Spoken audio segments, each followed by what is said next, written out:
Congolais des pères et des mères. Le Congolais le plus incorruptible, sans rival derrière toi. Allez, toquer!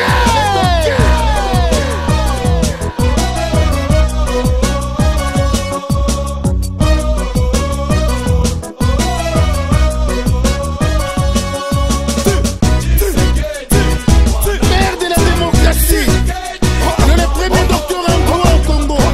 Les Congolais des pères et des mères.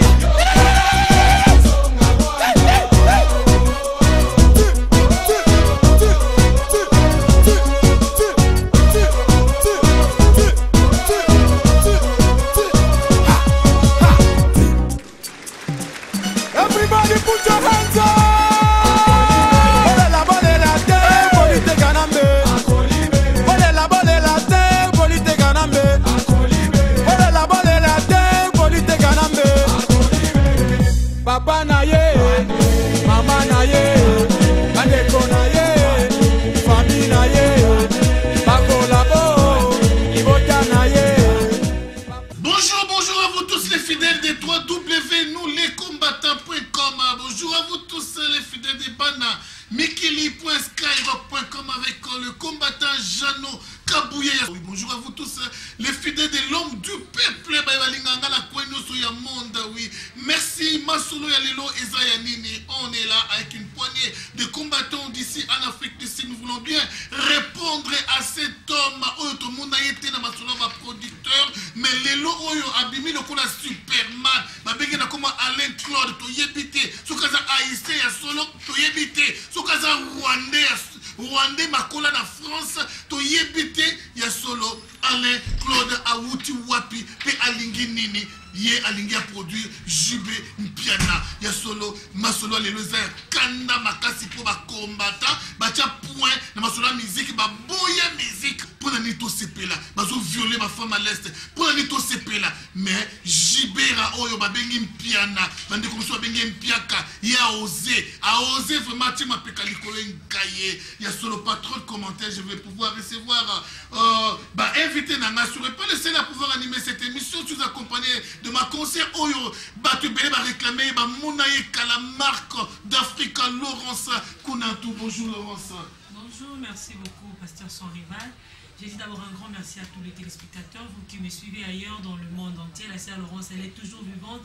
Et je suis artiste et il y a plein d'occupations avec moi. Je pense que nous sommes toujours ensemble. Nous sommes ensemble, merci. Pourquoi ce silence? C'est ce que j'étais en train de dire. J'étais en train de préparer mon album. Il fallait faire des clips. C'était un peu ça. Mais nous sommes là. Ok, merci. Je reçois l'ennemi des collabos. Oui, Patrick, l'ennemi des collabos. Bonjour. Bonjour, Sans Rival Moto ya Yambo. Ya solo na mukanzi ya Patrick, toi la combattant Jansi. Oya ningisi monde entier. Ya solo combattant Jansi. Sois pas simiki si toi yébité. Bonjour combattant. Yo ya la belle na ba révélation. Balandi ya son rival là ya solo média médina na monde razo sepela. Oui, masolo les leza et sengoté Laurence Kounantou. On a eu à visualiser ces points de presse qu'a tenu Jubé Mpiana à propos il y a Zénith de Paris Oye Alingi à Yebanako Beta réaction mes amis là-dessus. Alors moi je peux dire nous tous nous sommes des artistes. L'artiste ne peut pas être close, nous vivons des concerts, des albums. Moi je ne peux pas être contre les artistes. Je suis d'abord congolaise du son. Et ça fait vraiment mal, ça fait mal parce que nous tous nous vivons de la musique, des albums, concerts, tout qu'on sort. Parce que c'est ça qui fait, qui englobe, je peux dire là. Mais c'est vraiment pitoyable aujourd'hui. Je peux dire d'abord, c'est bon du combat, nous ne pouvons pas négliger. Parce que dans la Bible, il y a des gens qui se sont révolutionnés contre leur nation, ils n'ont pas péché. Moi je peux dire, nous pouvons encourager ces gens-là qui ont eu le courage pour combattre leur nation. C'est une loi, la loi est dure, mais c'est toujours la loi. Nous sommes en train de peiner, nous, artistes. Et moi, je prie pour moi, comme étant artiste, que le Seigneur aide que le Congo se rétablisse. Quand le Congo se rétablit, et je pense que nous aurons l'accès partout, partout. Ce n'est pas un mouvement sentimental, je peux le dire, mais je pense que Dieu est dans ces mouvements. Parce que nous ne pouvons pas accepter nos frères qui meurent à l'Est, qui peinent et qui pleure, un enfant de 8 ans violé par 8 mamans. Je ne sais pas vous qui allez adhérer à cette pensée, si ça va vous faire comment. Et j'aimerais dire ceci, les enfants de Dieu, nous devons être vigilants et on doit se réveiller. On a parlé du réveil, moi je pense que ce n'est pas un bon réveil. Le vrai réveil ne peut pas accepter que l'autre meure et est en train de regarder, en train de rire, en train de danser. Et là, on va danser les insanités, beaucoup de choses. Mon autre qui a combattu pour sa nation, ce n'était pas un païen, c'est un vrai chrétien. Celui qui accepte de mourir pour sa nation. Et je pense qu'il sera récompensé. Et aujourd'hui, si cela pouvait se faire même en Europe, moi je pense qu'on devait associer Dieu. Quand on associe Dieu, même pour récompenser le groupe Gaël, appeler pour venir prier ensemble pour la nation. Mais moi je ne pense pas qu'on doit faire quelque chose pour l'humanité avec des insanités et des histoires pareilles. Et si on accepte aujourd'hui que les gens d'ailleurs viennent prendre l'autorité sur notre pays, et ça sera vraiment mal. Et nous sommes en train de peiner. J'ai un album qui est sur le marché. Mais ma prière n'est pas qu'un jour que je puisse faire le succès et que mon pays puisse mourir de faim, pleurer pour nous. Ça n'a pas de sens. Nous voulons adorer ensemble avec un pays restauré. Avec un pays restauré. Si nous lisons réellement la Bible, nous voyons comment est-ce que David a combattu pour sa nation. Il ne pouvait pas accepter un incirconcis puisse insulter l'Éternel. Quand nous sommes en train de violer, faire de troubles, tuer, c'est quelque part insulter le Seigneur. Parce que Dieu nous a créés pour que nous puissions vivre le bonheur et non le viol. Et moi je pense que le Congolais, c'est le temps de se réveiller. En réalité, en tant qu'enfant de Dieu, ne peut pas accepter qu'une nation réponde le sang comme ça et puis les gens en train de danser par exemple le biloko. Ça n'a rien à ajouter. Associons l'Éternel. Vous avez abandonné Dieu et défendre ces concerts. Qu'est-ce qui serait intéressant là-bas? Est-ce qu'on aura même le temps d'implorer Dieu pour la nation congolaise? Vous voyez comment est-ce que vous êtes en train d'adhérer même Satan au Congo? Satan, les occultistes dominent. Quand on arrête de lois, laissez-moi parler s'il vous plaît, quand on est en train d'arrêter les lois même dans des constitutions, dans des parlements, le chrétien vous n'êtes pas là. Et quand on va arrêter par exemple les lois, les mariages contre les hommes entre hommes, homme contre homme, et par après vous allez nous donner des requêtes pour prier à l'église. Prier par rapport à quoi? Alors qu'on arrête des lois, vous n'êtes pas là. On arrête des histoires sataniques, vous n'êtes pas là. Vous laissez la nation entre les mains de païens dominés. C'est un peu inconcevable. Vraiment, Laurent Sapunatou, c'est inconcevable. Oui, nous nous tournons du côté de notre bien-aimé, l'ennemi des collabos, oui, l'ennemi des collabos, Patrick Lokembe, et de Konanga combattant Kanda, Tala, producteur Olo a osé, mais sur la production, Toyeba Yete, mais les lois a télémi pour produire Jibem Piana, na Zénith. Alors, réaction des amis, nos apôts, ou bien aux contre et conseils, on est que Simba, to eko Simba. Bon, merci sans rival moto ya mbona message na parole au Singapour. Bon, mon émission toloba que non toza ba leader d'opinion. Et le musalo biso to ça to réveiller ko conscientiser peuple. Surtout ba ndeko ba toujours ba ndeko bazana Congo. Au moins la minute to lo ba sans rival ba musunu neta ba kimbanseke ba njili kureza te na euro to lo ba. À la temps au côté internet idée. Mais les en attendant moi ben rabiso to conscientiser bango to lobela bango ngai pona ko répondre producteur à JB na ko répondre producteur à JB na ko répondre na JB au moins et pas na biso bangala to lobake non pas si ya mutu akufeli na mutu ayeko tala mutu akufeli za différent. Qu'est-ce que cela veut dire? Nga lelo nazana matanga sans rival par exemple na kufeli ndeko soit disant ou bien mutu moko boy na famille. Yo sans rival yo kotala nga ozana souci mais souci nga na ozana ngo pona ndeko na ngo akufi eza différent. Au moins les JB azaki mutu ya liboso ya ko expliquer producteur wana état biso tozana na minute na Congo. Sans rival obike na minute pona kanda wana to ko tambola na ba salon nyonso tout na ba shop nyonso tout ya ba Congolo ba teka ba DVD na ba CD. To ebisi ba moboy ba CD nyonso tout ya JB bo bimisela biso ngo to tumbia ngo. Ton nègre to ben na auto filmer mais ba lobi que non te pour filmer te pour na raison ya sécurité na bango. Ozo comprendre JB azo méfier peuple congolais. Il y a ça qui nous a liboso à expliquer producteur wana état de santé à Congo. État Congo est la minute oyo. Mais JB aza ko oser. Aza ko tenter quoi alors que au anglophone ba azo try. Mais makamese belé sans rival ya courage que ce JB bien nazana parce que bino pe bobo makati. C'est ça le sans rival. Ce qui musicien mon comme on est dans la livre qui va combattre ba bomier. Je ne pense pas que JB osera à ça la makambo ya sangona. Sans rival, au moins la comparaison n'est pas raison. Bino boko ba te belé ba nga comparer congolais na ba égyptien. Et ça différence sans rival. Au moins les biso ba congolais tous avec idéologie na biso to memela ka combat. Parce que idéologie là yango même ça qui va vendre ba konza biso. Sans rival. Tel niveau musique ya Congo ezalaka na monde. Et ben là, brûler. Mais les lots congolais, à quand une musique là, ma beaucoup sans rival. Parce que yo y'a ça peut égyptien que non, bino ndeni bozo bunda façon ya bunda ça bien te bo kanga pe musique. Au moins batu na batu bazaka na ndenge na bango ba bundaka. Ozo comprendre. On est ça ba stratégie na biso. Bino bokoki ko batu ba collabo ba ko pesa biso ba stratégie ya bundela te. Ozo comprendre. On est ça ba stratégie de guerre au bunda. C'est ça sans rival. Une question, vous prétendez combien avant pardon d'avoir d'abord envie la parole. Vous prétendez au bien Nabango collabo. Nous sentons bien que quand Nabango ils sont unis. Est-ce que mon déjà c'est difficile au monde Nabango que Moutoumoko à se repentir à l'obé que non, ngai naza sunaka ya ba collaboter. Mais une chose grave que ma combattant comme si vous et là comment vous comprendre en bien été.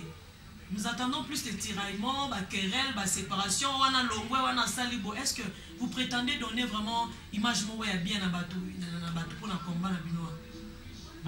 Bon, maman Laurence, au moins image au biso Congo ba combattant to posaka eza image moko o ba lo patriotique.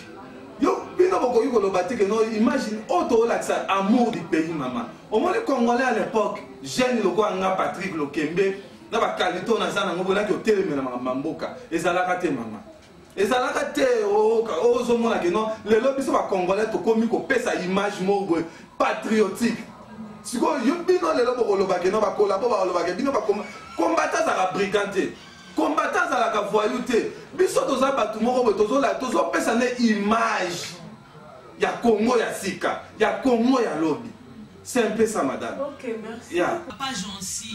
Et nous avons suivi à la télé votre réaction par rapport à un Haïtien qui prend l'autorité sur le Congo, votre sentiment, point de vue. Bon, personnellement, je suis contre.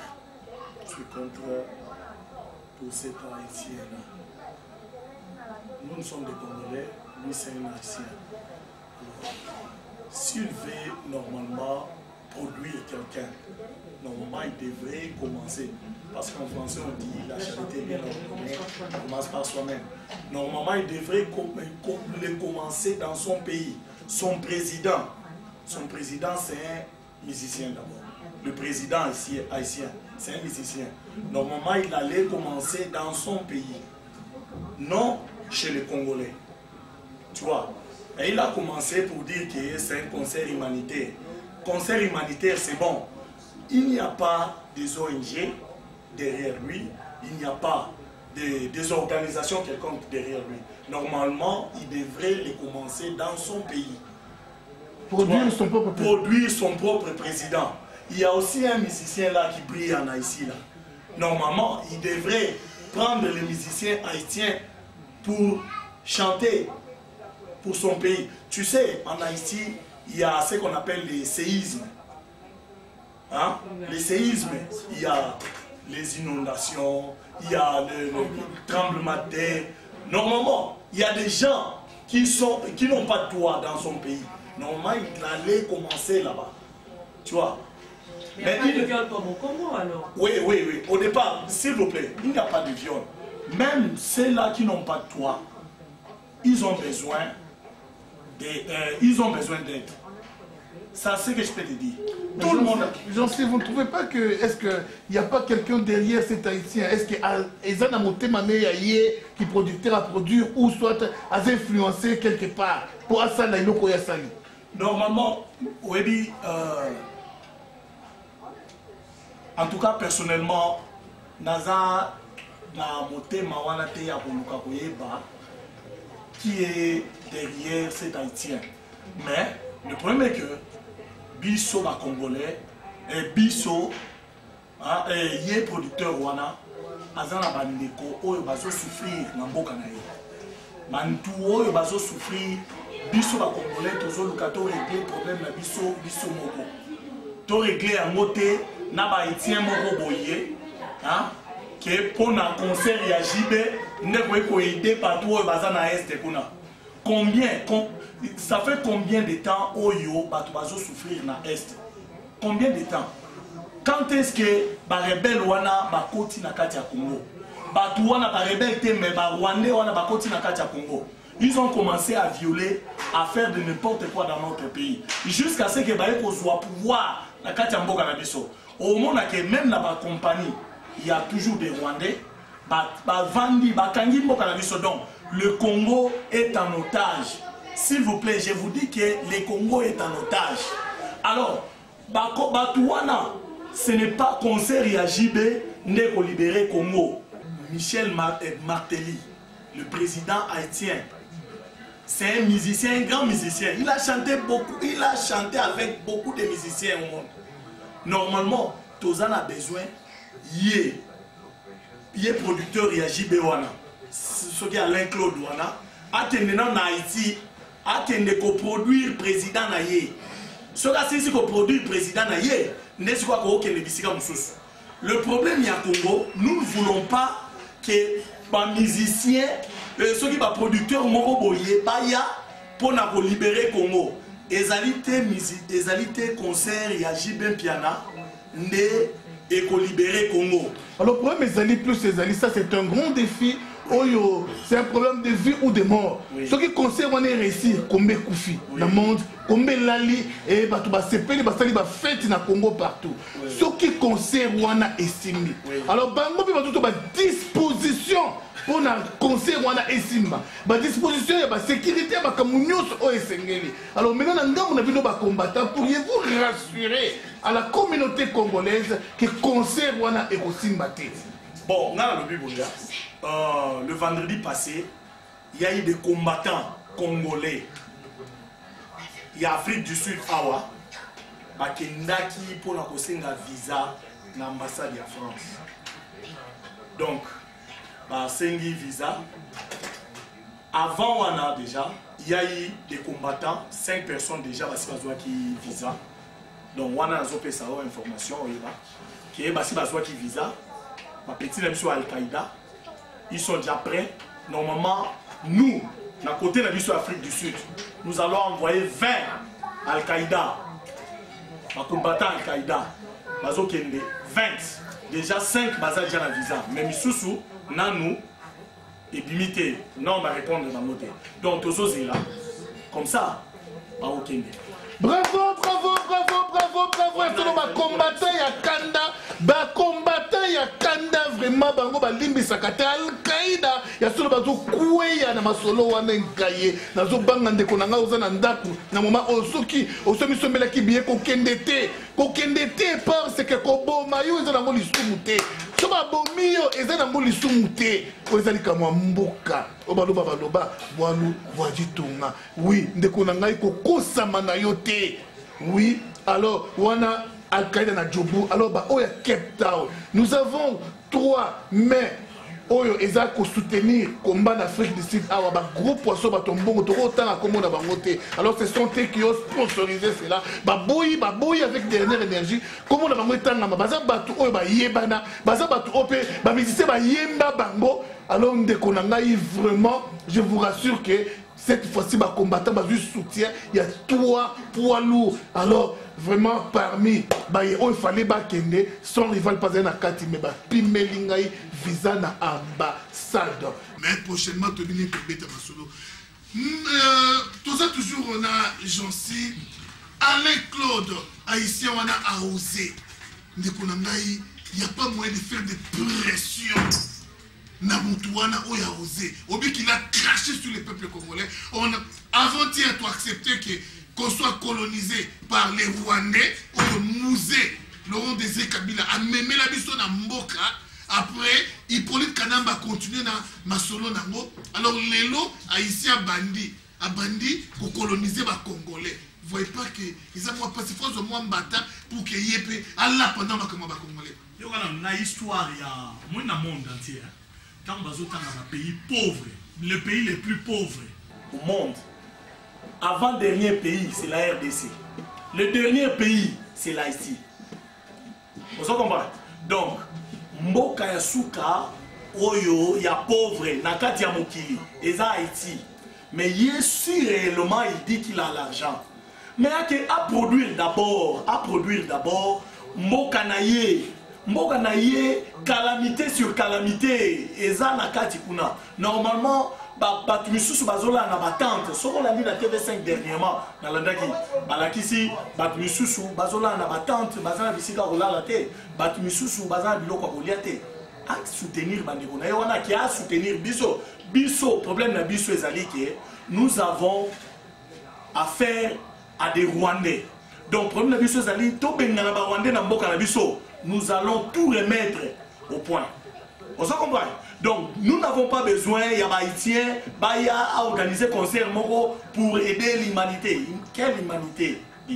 Quelle humanité?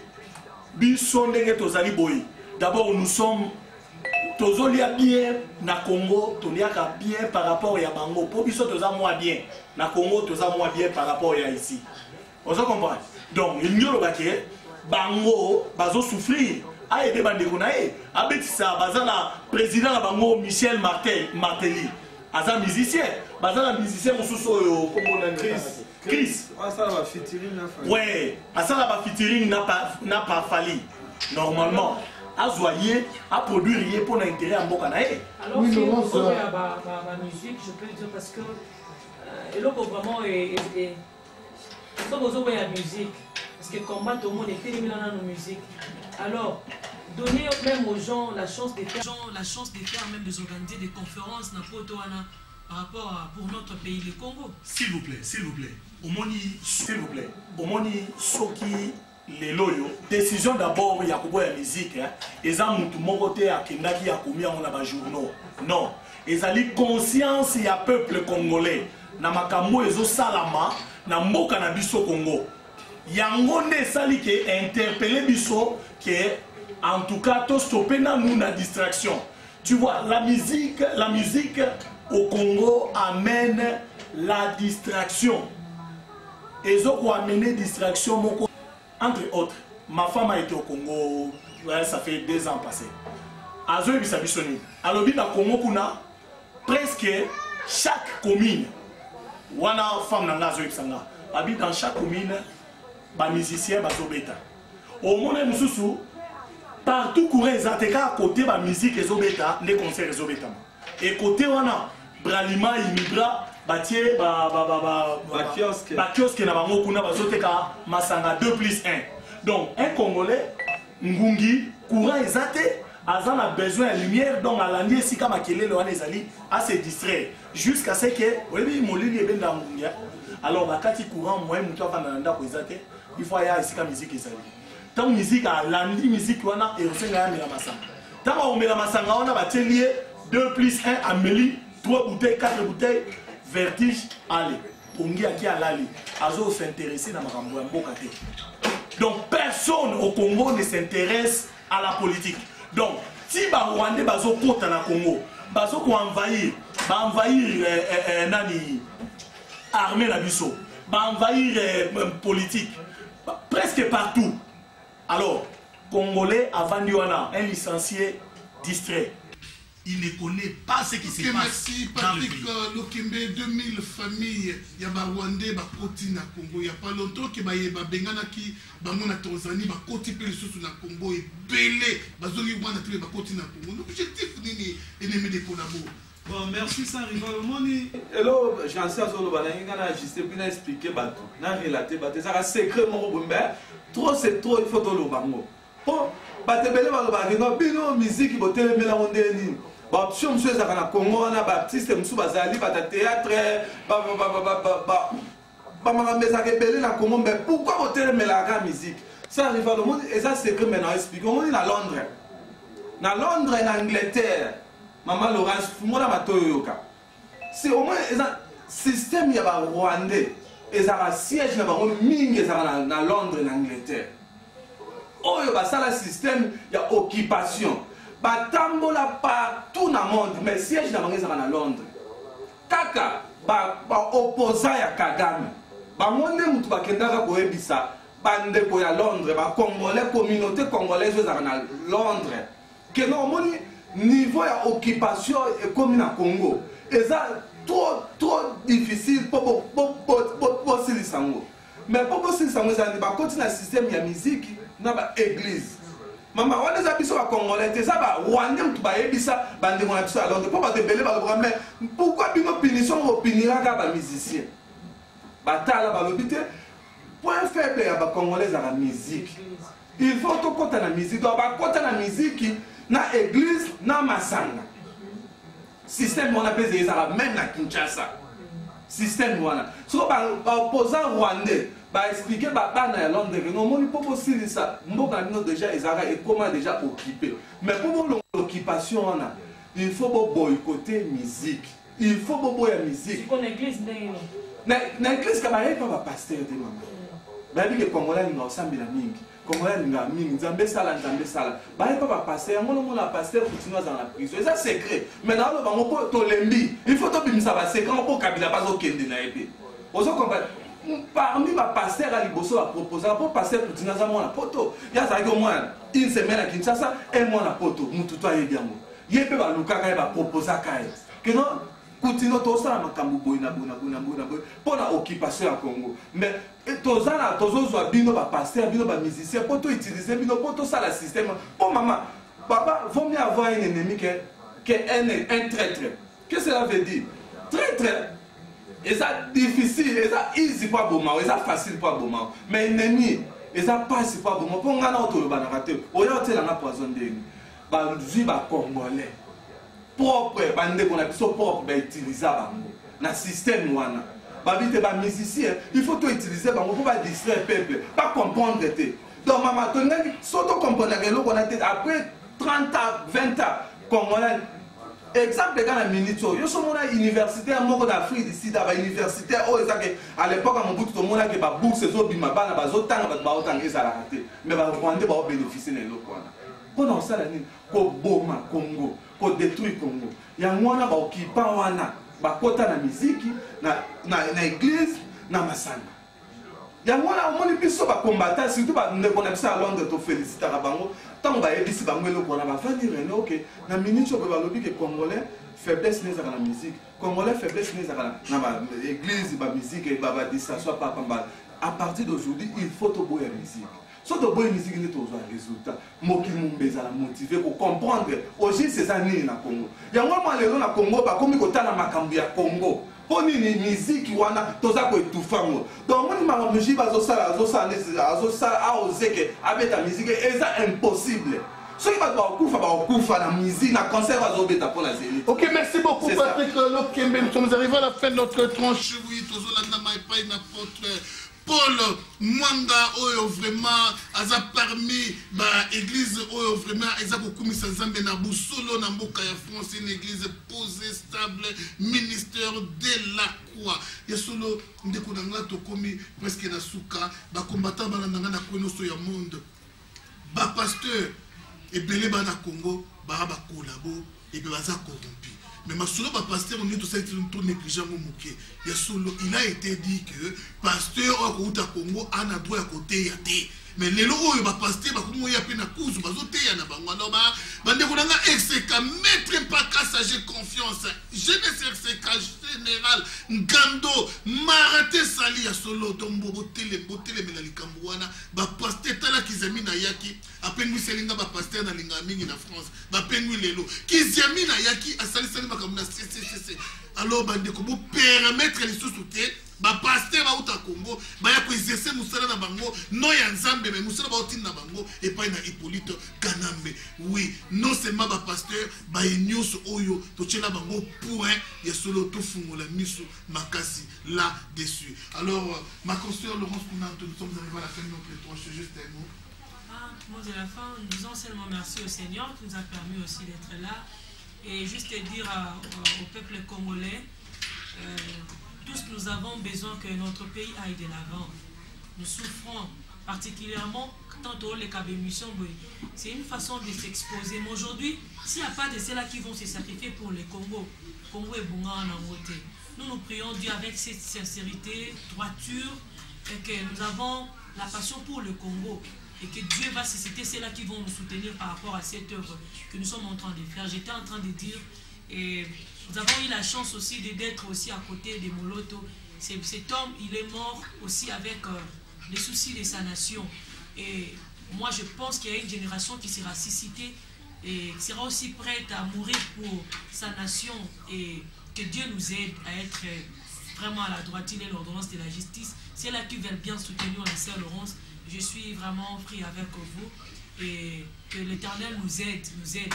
Nous faisons tous la musique, nous sommes en train de souffrir avec les autres. Mais notre but premier, ce n'est pas d'abord l'argent. Ce n'est pas, nous voulons maximiser notre adoration partout. Que les gens sachent réellement que les vrais adorateurs, parce qu'il y a des ceux-là qui m'appellent, comment est-ce que tu fais ton œuvre, tu t'exposes, je ne m'expose pas. On n'a pas insulté quelqu'un, mais nous appelons à nos frères de se réveiller. Quand un vrai réveil se suscite, un vrai réveil que non, la nation est en train de périr. Il faut que ceux-là qui marchent dans la droiture, qui seront les héros pour leur nation, qui s'élèvent. Notre pays, c'est notre pays. Nous irons au Congo. Je pense que les producteurs qui veulent bien travailler avec la sœur Laurence, ils sont là. Mais moi, je pense que ceux qui peuvent apporter au Kanga, c'était ils ont dit que lui là, il parle pour sa nation. Je sais que Dieu, il y a des producteurs à solo. À Télémapona Bisso. Et nous sommes là, je fais mon... Et moi, Alain Claude, c'est producteur de Jubé. Moi, je pense que les Congolais, c'est le temps. C'est le temps. Les infiltrés, c'est le temps de se réveiller. On ne doit pas laisser notre pays être dirigé par les incirconcis, moi je peux le dire, dirigé par n'importe qui.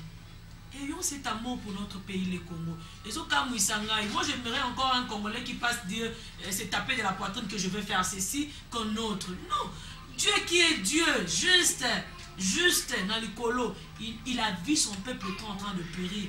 Il a dit, Moïse, regarde ton peuple. Pourquoi mais il a envoyé quelqu'un. Dieu va envoyer quelqu'un pour le Congo. Ne permettons pas à n'importe qui va devoir prendre l'autorité sur le Congo. Ah, ça me fait mal. Ça me fait vraiment mal. Ça me fait mal. On ne peut pas s'éteindre dans Makambaboé. Non. Il y a beaucoup de gens qui vont devoir sacrifier leur vie pour que le Congo est bon. Pas pour dire que signer contre un démon. Ça c'est peuple congolais, peuple chrétien, on d'amba yebi. Et si maintenant Salingas doit Congo diriger, parce qu'il y a quelque chose, il y a madame, moi je peux le dire. Donc c'est là qui sont dans les bons, ils vont devoir adhérer à notre pensée, adhérer sans problème, sans aucune. Mais c'est là qui au bazana na souci à ma boumuna bango, pas na souci à ma boumuna bango. Moloto c'était un vaillant. Il était au Congo en train de dire la vérité. Pas deux pasteurs, pas trois pasteurs qui ont osé dire la vérité. Mais pour se sacrifier. Vous savez que David a combattu, mais le Seigneur n'a pas permis que David a construit le temple. Pourquoi ils ont combattre et achever mission. Donc ils ont continuer mission. Et je pense que Dieu va faire quelque chose. Congolais, mets-toi debout. Dans ma bonne délit, je pense que oui, j'ai vraiment aimé, mon bien-aimé Jules Rabi quand il dit pour l'amour de mon pays, je ne mettrai point. Oui, Jules Rabi, c'est un homme vraiment à soutenir. Il est parmi les rares hommes de Dieu. Au Batikalina combat, je sais qu'il faut vraiment toi porter Bandekoyaboye soutien pour que Bako Isama. Alors, mot de la fin et pas une ennemi des collabos. Ok, merci Saint-Rival. Mot de la fin, on est juste kaka. Koyebisa bandeko oyo bazo tenter, bazo meka chance na bango pour la soi-disant J bazo beta conseil. On moni balanda JBT. JB c'est un profiteur to benga na France, opportuniste. Azota la JB dernièrement le bag non moni bino ba combattre eza ki jalousie zo sala bino d'ailleurs na poto na tozwanelo mo te mbongo ezala na kini. Ba JB c'est un profiteur, azo profiter lo ba ya lo ba bien biso il faut to profiter na pouvoir ya Kabila po toujours ba ne ba vient na biso ba loambo ba profitaka. C'est ça, c'est un peu ça. Donc balanda JBT JB asans papa bona zo senga neza na ba pardon moko échappatoire. Et quoi boutir na eloko moko te ayebi o azoluka ayebi eloko nini yango alinga sala wana. Donc c'est un peu ça nazoyebisaka bandeko nyonso tu ya France ya Europe mobimba bazala mobiliser vraiment mpona kointercaler jibira na babuzobo alinga sala wana amekaka mpe babiloko wana dernièrement en Afrique ici donc esimbaka te omoni zoba ya Werason tosalaka topesaka mato ya yoka déjà ameka so bakuzobana te mais c'est comme si jibe ligoro to ana mela wana ezotinda ye toujours na liwa omoni en plein succès mais soki baza koetufa eloko moko boye omoni ntango oza na légitimité totiaka nete Etienne Tshisekedi ndenge aza na légitimité na ye mais bakangi mwa pouvoir na ye mo quelque part talaka kanda pere ana azala nango c'est ça banchoro wana te bana bakisi na bango basala mpo barenie na monde mais biso toetufa nini mpawa na bango yango nde esala bongo donc alobani bato bakufa mais kongola bokufaka suki na makambo kuzoba wana donc ça rival yango na olobela bandeko na biso nyonso tu ya Europe mobimba bazala mobiliser babenda jibe matoi donc ameka kutu te basi babendi maoyo baza te oyoka po eza bavantir azosala na merci mate soit disant lobaki na azosala conférence de presse na bakombata ya poto bakombata ya wapo jiba finga jiba zobosala ya finga biso bakombata alobaki bakombata eloko moko te bozo rêver musique ekozonga siko musique yango ya ngabeta na Zénith na Paris côté moto eza makasi donc akomona moto na ya komona eloko baosala ye. Donc c'est un peu ça, biso en Afrique d'ici là, tu dois toujours mobiliser. Pour na makambo ya jiba zo sala na koyoka auto sala. Na minute sans rival, pardon pour na maloba. Congolais déjà ça folie déjà. Congolais ça sous Congolais ça la kawana. Tout le monde biso sans rival. Et toute la génération m'a sacrifié bien sûr, mais il faut tout pour s'engager là pour la balle na biso côté. Les gens qui sont autant dans l'Afrique d'ici là, un jour, il faut pas quitter la Congo, il faut travailler. Il y a un moment où on va te payer, on va condamner à Bisso. On va rêver. On va avoir des marambotos, ça les gens vont faire. Puis on va gêner, on va ça la pour la ligne. Kabila, on le mois, on a été bien sûr, mais mon bout, toi, il benga CCC quoi, Asukawa. Les gens Congo, nous doit comprendre le niveau à Congo. Tu as un discours quand même à Salaki. Na sopewa pangwa na parler du peuple mais discours wana sans rival les a pas si c'est comme si étranger monde dans autant na discours ya Congo c'est comme si étranger monde na so kangi misu o kasaneti Zimbabwe monde dans le bela makamba Congo mais so fungoli miso tant que président de la République ya Congo nem dans le ba donc sans rival les a pas si na toujours na talabi na yoka ki discours wana ya Kabila na mais pouvoir milliers Congo na niveau. C'est Kabila comment tu as premier CO. Ça rival na ebité so atanga atanga na collègue o atanga na été. Attends l'école primaire, attends l'école nini. Kabila ça na collègue té. Donc ça mutu monte to lo batté que non premier sans rival ngata na mona la présence ya ndoki wana na Congo.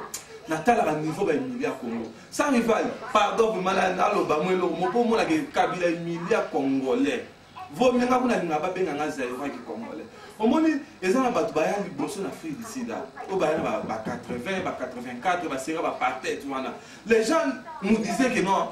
À l'époque, aux autres mots, il y avait un shop, il y avait un Sud-Africain, place par Sud-Africain, ça va aller. So, tout le monde, aux Anan, sur la musique, il y a un Zaïrois. Mais si on lobby dans les Sud-Africains, donc, Congolais, ça a la valeur moroboy. Il y a moins sans rival, et puis Congolais, toujours Luka, toujours sa valeur wana. Valeur wana est à la tête avec Kabila, avec des concertations avec Kabila, des valeurs congolaises. Donc il faut que nous, toi, Kabila, là, les Congolais, valeurs les besoins. Tout y a Kanambe, et cela la namo Kanamingite, le bar Odombo, ya solo Kanambe, Azane Kulala. Kala mingi ke ba combattant ya kono sur mon azo senga na bino ba réunion à 30 personnes il y a 10 personnes il y a 40 50 pona ba congolais expérience ngana moni ezaka moi pas c'est parce que ben filtré bazalaka bossa la ba stratégie ta ba 2 personnes 3 personnes 4e maye baté 5e maye baté kuna pe na ngambo bosali alors concert wana ya Zénith naza besoin na yuka ke bembe et bembe vraiment quoi et bembe vraiment quoi pour kanda sans rival za kanango pour mboka ndeko nanga to ilinga 100 milliards de dollars le kuta même na ndoto na kotika jamais kobundela mboka nanga yi Congo parce qu'ambassadeur mpoko oya za kana Afrique du Sud a uti kotindela nga bato pour ba corrompre nga le kuta na yo ata na ndoto je resterai ferme le kola ndeko nanga Jules Rabi ya solo ba mapasa on est ensemble parole ya suka ndeko nanga Jansi combattant kanda. Bon, la ligne à le Moni concertation, normalement, quand on va parler sur concertation, et nous allons dire, Batoumi Balé, Bazana va aider moko différent, Bakutani, Basolola, Basangisa va aider, Bakomako. Mon problème tout ça, il y a un monde qui va bien en français concertation. Mais dans le Congo, si je me rappelle bien, à l'époque, il y a Jean-Pierre Bemba. Jean-Pierre Bemba, après l'élection, Jean-Pierre Bemba, il y a un reconnaître qui est Kabila Kanya qui a l'élection. Tout ce qui est la concertation. Pour Jean-Pierre Bemba à reconnaître qui est le Corona. Mais si Koyo, tu as comprendre et la concertation pour comprendre qu'ils avaient volé d'abord les élections. Tant que ils ont simbaté. Et la personne au Bango Yibaki, à Kangim Vandinier, a commis troublé. Tu sais ce qui s'est passé? Batouana a un peu perdu.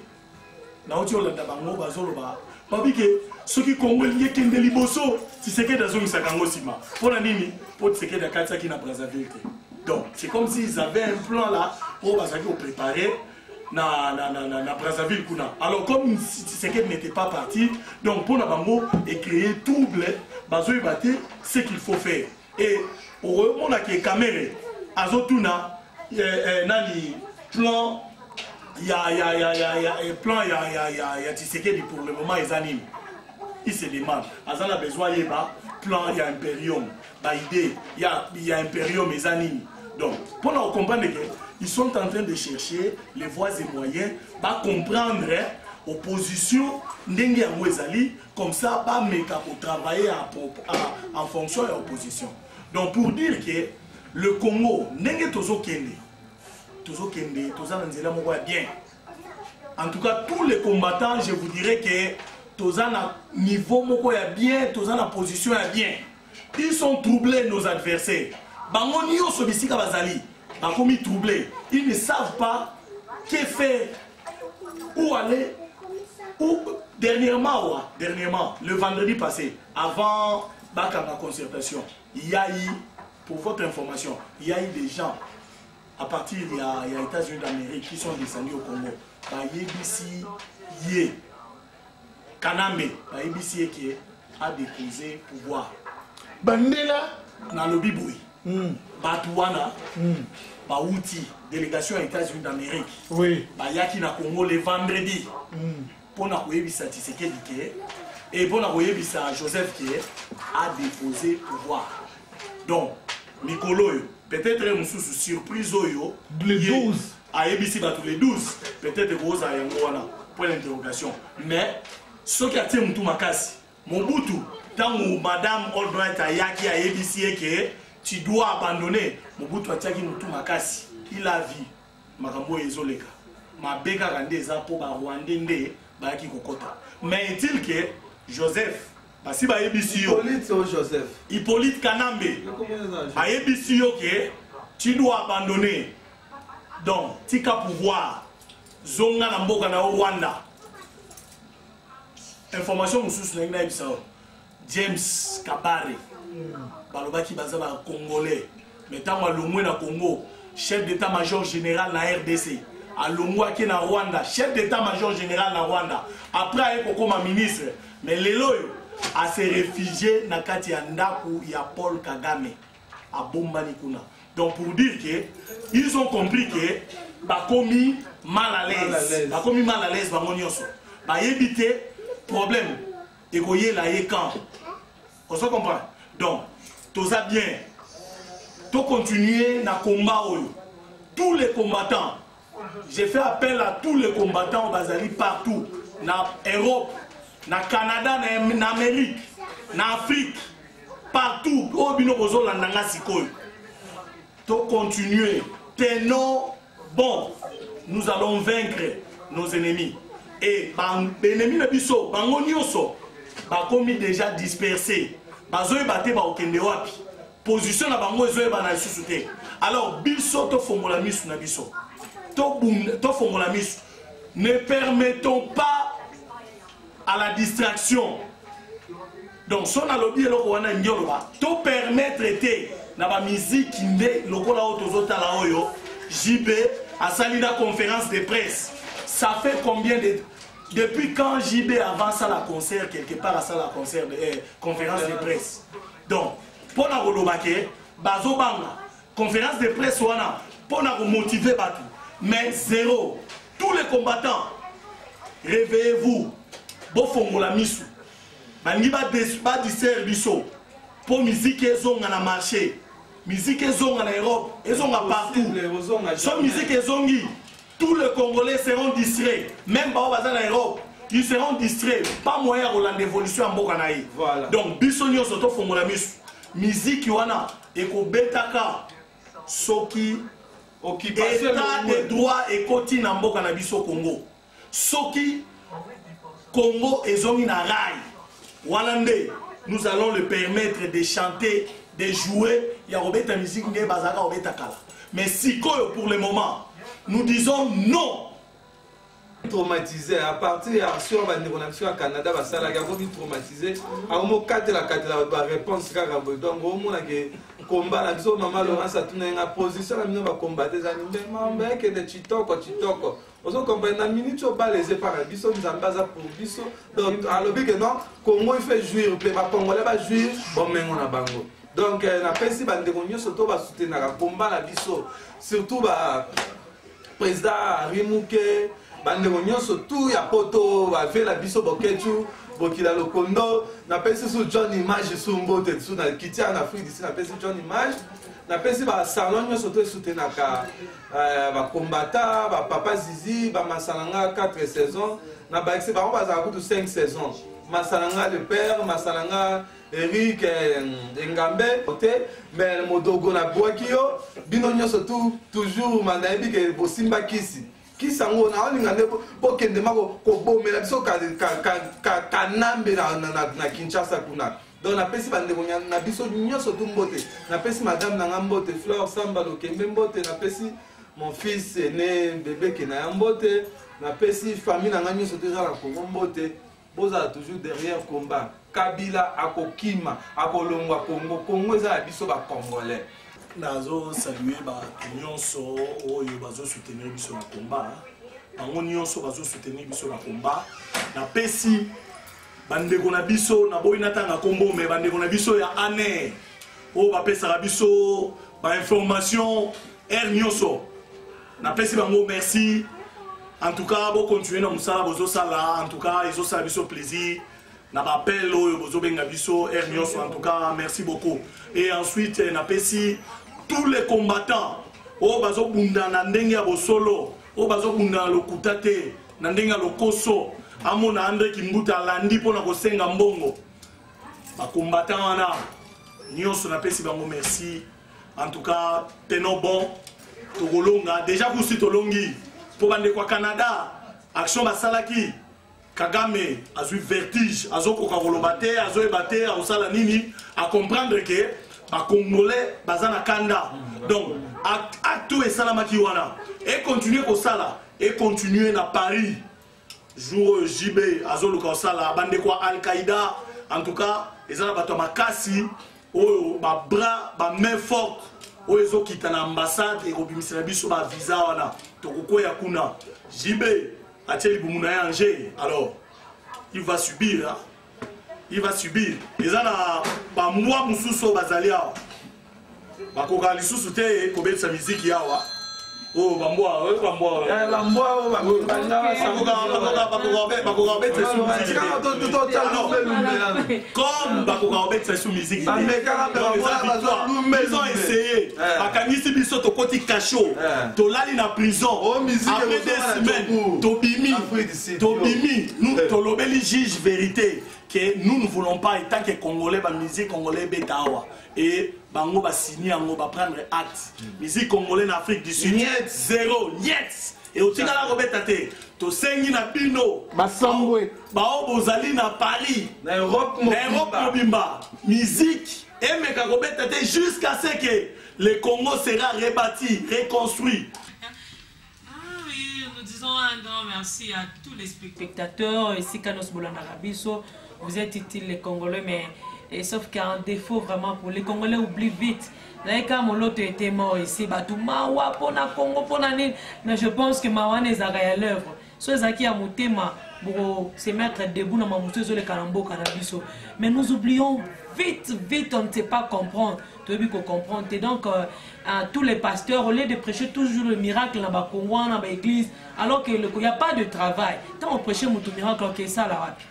Prêchons pour la nation, pour conscientiser, même pas pour dire que votons est tel, parce que vous avez peur qu'il y ait une conversion dans le Congo. Mais je pense que Dieu va vous demander une question pour le Congo. Alors qu'il est temps de dire aux Congolais, prions pour la nation, une prière sincère, sans peur. Mais il y a beaucoup à dire, mais je pense que j'ai dit un grand merci pour ceux-là qui sont dans la droiture, beaucoup adhéré à la pensée d'Abisso. C'est un risque, je peux dire, au moment que nous en sommes, de dire la vérité pour sa nation. Un risque. J'ai mon album, je peux dire, mais je sais que si Dieu est pour moi, qui sera contre moi? Et je pense que le peuple congolais, réveillez-vous encore pour la nation congolaise. Dans ma bonne délit à solo, intimidation, t'es que le lobby pour le Congo. Il y a de ceux-là qui doivent être sacrifiés pour le Mambo ici. C'est comme ça. La loi de la nature, ça n'a pas changé. Je dis grand merci à mon grand frère Pasteur Déo. Grâce à Kounantou.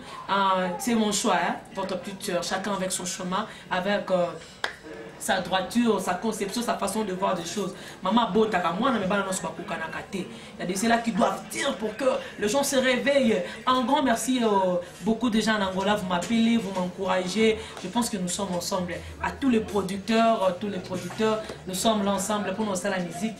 Et c'est un concert, et c'est un temps pour toutes choses. Pour l'amour de ma nation, je ne te réponds, je vous aime beaucoup. Et mon mari, Dr Papi Kabam, mon mari, merci beaucoup pour cette opportunité de compréhension. Nous nous tenons main dans la main chaque jour, prier pour notre nation.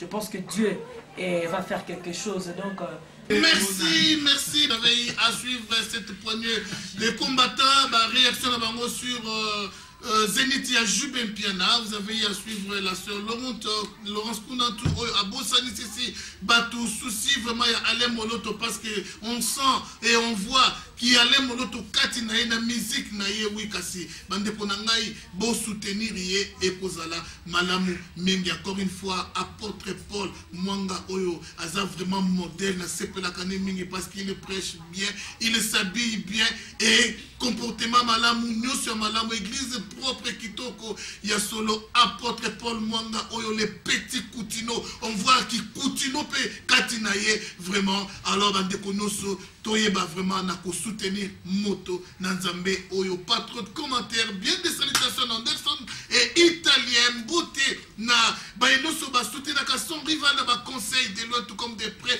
bozo ya binombote Richard Nime Angola ba combattant noso ya Chikwanza ya Kikolo ya solo on est toujours ensemble bande konanga ya Rimoke Bokechu Wayambo on est toujours ensemble to telema to bundela toujours mboka to lembate aleto ya solo Général Gando FCK Mobimba tolobela likamwa unité média Medina pe lingala foni Mobimba ya solo tolobela likamwa ya Bosangani ya bana Congo.